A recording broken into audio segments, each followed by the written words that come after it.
सोने की गुड़िया ने करवाई सोने की बर्फबारी। किसी गांव में ज्योति नाम की एक 6 साल की लड़की रहती थी। वो अपनी माँ कमला के साथ रहती थी। वो बहुत ही सुंदर थी और मासूम भी थी। उसको गुड़िया से खेलना बहुत पसंद था, इसलिए वो अपनी माँ से रोज गुड़िया लाने को कहती थी। माँ, आप मुझे सुंदर सी गुड़िया ला दो ना, मैं आपको रोज बोलती हूँ। बेटा, मैं शाम को काम पर से लौट कर आऊंगी तो पक्का मैं तेरे लिए गुड़िया लेकर आऊंगी। इतना कहकर कमला काम पर चली जाती है। वो दिन भर काम करती है और अपनी मालकिन से कहती है, मालकिन, मुझे कुछ पैसे दे दीजिए, मुझे अपने बेटे के लिए गुड़िया खरीदनी है।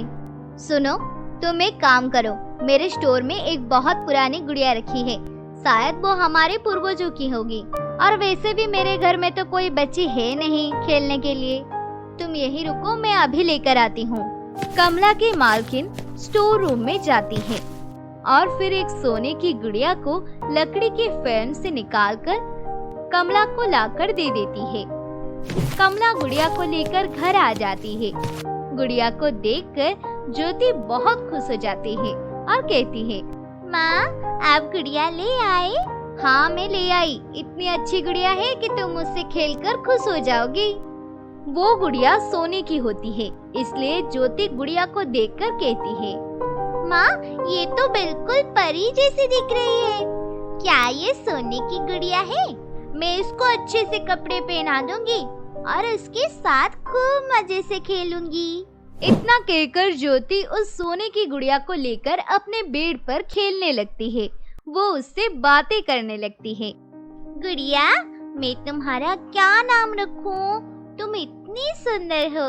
चलो, मैं तुम्हारा नाम रानी रख देती हूँ। अब मैं तुम्हारे लिए सुबह अच्छे कपड़े बनाऊंगी। तुम कहाँ रहना पसंद करोगी?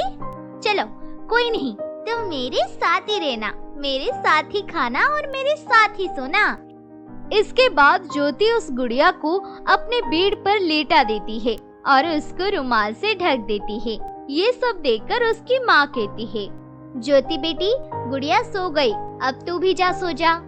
माँ, इतने जोर से मत बोलो, वरना मेरी गुड़िया जग जाएगी।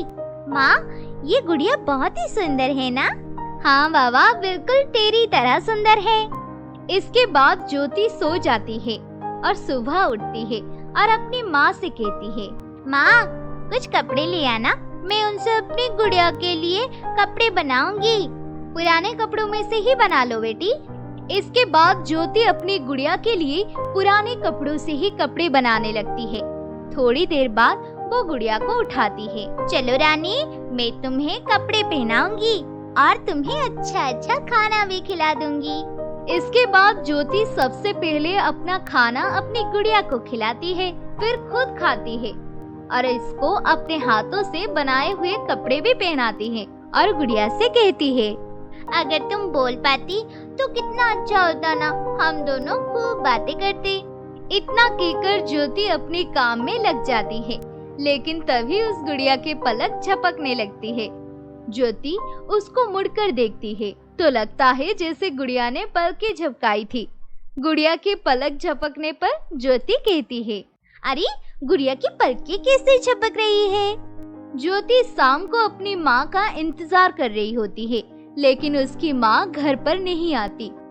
इसके बाद वो अपनी गुड़िया से कहती है, आज माँ नहीं आई, पता नहीं कहाँ रह गए। चलो, मैं तुम्हारे लिए खाना लेकर आती हूँ। इसके बाद ज्योति अपने नन्हे नन्हे हाथों से खाना बनाने जाती है, लेकिन वो देखती है कि खाना पहले से ही बना रखा है। अरे, माँ तो आई ही नहीं है, तो फिर खाना किसने बनाया? फिर थोड़ी ही देर बाद उसकी माँ घर पर आ जाती है। अरे ज्योति, आज मैं आने में लेट हो गई ना, मैं तेरे लिए जल्दी से खाना बना देती हूँ। माँ, खाना तो बन गया है, पता नहीं किसने बना दिया। किसने बना दिया बेटा? कोई आया था क्या? पता नहीं माँ, अपने आप खाना कैसे बन गया, लेकिन घर पर तो कोई नहीं आया था। इसके बाद कमला रसोई में जाकर देखती है कि रसोई में खाना बना हुआ रखा था। कमला को कुछ समझ में नहीं आता। रात में ज्योति अपनी सोने की गुड़िया के साथ सोई हुई थी, लेकिन तभी सोने की गुड़िया बोल पड़ती है। ज्योति, खाना कैसा लगा? ज्योति को अपनी गुड़िया की आवाज सुनकर उसकी नींद खुल जाती है। गुड़िया को बोलती देख वो बहुत खुश हो जाती है। तुम बोल सकती हो? हाँ, मैं बोल सकती हूँ और मैं तुम्हारी सारी बात भी सुन सकती हूँ। तुम मुझे बहुत प्यार करती हो ना, जिस वजह से मैं भी तुमसे बहुत पसंद करती हूँ। इसके बदले तुम मुझसे जो चाहो मांग सकती हो। मुझे कुछ नहीं चाहिए, बस मेरे साथ ऐसे ही खेलती रहा करो। इसके बाद सुबह ज्योति अपनी माँ से कहती है, माँ, आपको पता है रात में मेरी गुड़िया ने मुझसे बात की। तू पागल हो चुकी है क्या? तुझे पता नहीं क्या क्या होता रहता है। अब मैं अपने काम पर जा रही हूँ, अपना ध्यान रखना।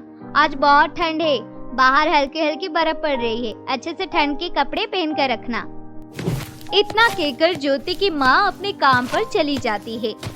अपनी माँ के जाते ही ज्योति अपनी गुड़िया के पास आती है और कहती है, तुम्हें पता है आज बहुत सर्दी है और बाहर हल्की हल्की बारिश भी पड़ रही है, अच्छे से कपड़े पहन लो। इतना कहकर ज्योति अपने सोने की गुड़िया को अच्छे से कपड़े पहना देता है। इसके बाद ज्योति अपनी गुड़िया को खिड़की के पास लेकर जाती है और कहती है, देखो ना, बर्फ गिरती हुई कितनी अच्छी लग रही है।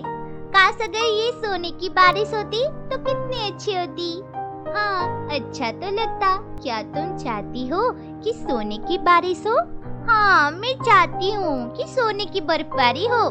मुझे सोने में खेलना कूदना है। मैं तुम्हारी मन की करती हूँ।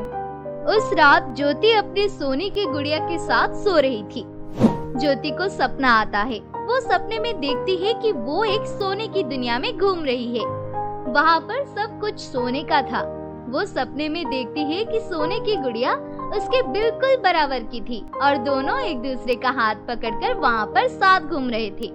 ज्योति, तुम यही चाहती थी ना कि तुम सोने की बर्फबारी देख सको? हाँ, ये तो मेरा सपना है। मुझे सोने की गुड्डी के साथ भी खेलना है। ये देखो कितना अच्छा मौसम है और सोने की बर्फबारी भी हो रही है। ज्योति जो चाहती थी वो पूरा हो गया था। वो चाहती थी कि सोने की बर्फबारी हो और सोने की गुड़िया ने उसके मन की कर दी थी। ज्योति वो सब देखकर बहुत खुश हो जाती है और कहती है, तुम कितनी अच्छी हो सोने की गुड़िया। तुमने मेरे सपना पूरा कर दिया। जो मैं चाहती थी तुमने पूरा कर दिया। अब मुझे सच सच बताओ कि तुम कौन हो? ज्योति, मैं कोई साधारण गुड़िया नहीं हूँ। मैं एक परी हूँ। जहाँ पर तुम्हारी माँ काम करती है, वहाँ के मालकिन के पूर्वजों ने मुझे अपने पास रखा था। लेकिन एक दिन मुझसे कुछ गलती हो गई थी, इसलिए मुझे उनके पूर्वजों ने एक लकड़ी की फ्रेम में बंद कर दिया था। इस वजह से मैं उसमें कैद हो गई। अच्छा, तो फिर तुम वही कैद रह गई? हाँ, फिर एक दिन वो लोग अचानक कहीं चले गए और मुझे उस फ्रेम से निकालना भूल गए। फिर तुम्हारी मम्मी मुझको तुम्हारे पास ले आई और मुझे तुम बहुत पसंद आई। मैं तुम्हारा हमेशा ख्याल रखूंगी और तुम्हारा हर एक इच्छा को पूरा करूंगी। चलो, अब मैं तुम्हारे लिए सोने का गुड्डा बनाती हूँ। ठीक है, मैं भी तुम्हारी मदद करती हूँ। इतना कहकर दोनों सोने के गुड्डे बनाते हैं और बहुत खेलते हैं। फिर ज्योति का सपना टूट जाता है और वो उठकर अपनी माँ से कहती है, माँ, आपको पता है मैंने रात में सोने की बर्फबारी देखी थी और मैंने अपनी गुड़िया से बात भी करी थी। आपको पता है ये गुड़िया बातें भी करती है। आहो, तुम भी शुरू हो गई। चलो, अब तुम अपने सोने की गुड़िया के साथ खेलो, मैं चलती हूँ। उसके बाद से ज्योति और सोने की गुड़िया साथ साथ रहने लग जाते हैं और जो ज्योति मांगती थी वो सोने की गुड़िया उसको दे देती थी और ज्योति उस गुड़िया के साथ हंसी खुशी से अपने घर में रहने लगती है।